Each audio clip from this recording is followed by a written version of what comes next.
Ang importansya para sa kuning arte, dahil sa arte, natatawa ning kumbaga libro ang sa tuyang kinaban na yung mga nakatago na istorya na iluluwas. As in, yung mga istorya kan buhay, as in mga gadan, patuloy na nabubuhay man.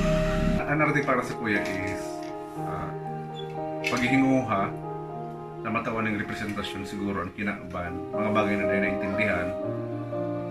Kuda, magkaiba ng kahulugan ang buhay and kayang ipahilingin na ng arte. Ang importansya ng arte sa tao is yung buhay mo na dahil sa mas nagkakaiba ng kahulugan.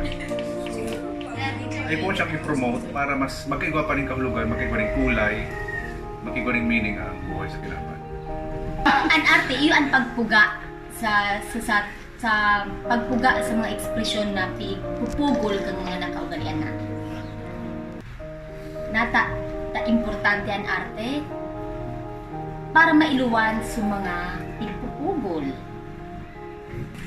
Para sa ko ang arte, bagi man sanay ning ang oral daw tang pamumuhay. Ibig sabihin ning arte, istorya.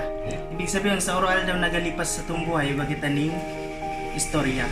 So biga celebrar ta ang arte sa kaisipan na biga celebrar ta sa tuyang buhay. Para sa kuya, ang arte ay kataunin pag-asa na igwapir mining mas magayon na lipunan, mas magayon na mundo, na mas beneficial sa tuya gabos. Unyan baga, syempre may mga social issues kita na importante. Tapos, syempre, kay Ponta Permihapoton ang sudilita bilang artista, ano ang sa kuya na responsibilidad. So, para sa kuya, ang arte ay sarong kapangyarihan niya na kaipuhan tang gamiton permi sa tama. Sa lingkod di maning makayam ko ng tunay na ibig sabihin kanta. Sa panahon nito ngayon yan, ang sa isip ta, imo, tas pagkaon, tas imo na naman. Pero yun yung magayon sa arte. Di siya ning dinitan so answer naman sa hapot na yun kaya ihanap ta. Ang arte paano gaservisya bilang kaya nanahihiling kong sa inso pinunan kuda katapusan ng sayang istorya. Ang arte padagos nagaikot sa sayang buhay. Di katapusan, di mo ini mapupugol. Yun ito ang arte.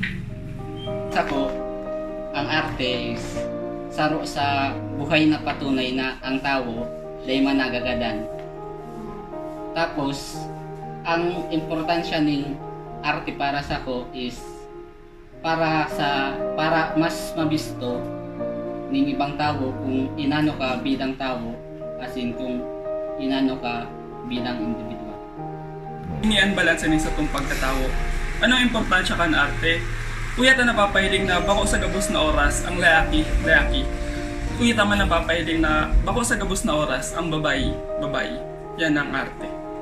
Sa tong tiga-celebrar ang Arts Month para ipahiling na ang satuyang nasyon igwang kaluluwa nin literatura, kultura, asin ini nagkakaigwa kay taning pagkakasararo na i-revive or ibuhay ang satuyang kalag bilang sarong tao, sarong identidad, bilang sarong kultura, asin bilang sarong Pilipino. Para sa ako, ang arte ay ang boses ng mga dinadamog. Yan ang pinaka-importanting boses. Ang arte ang gatugon kaan ang ning boses ng mga dinadamog. Sa kay narangkaw ning mga pagsubok or mga sa buhay, ang arte na lang ang tulay nila para madamog. Maumang mula ni arte!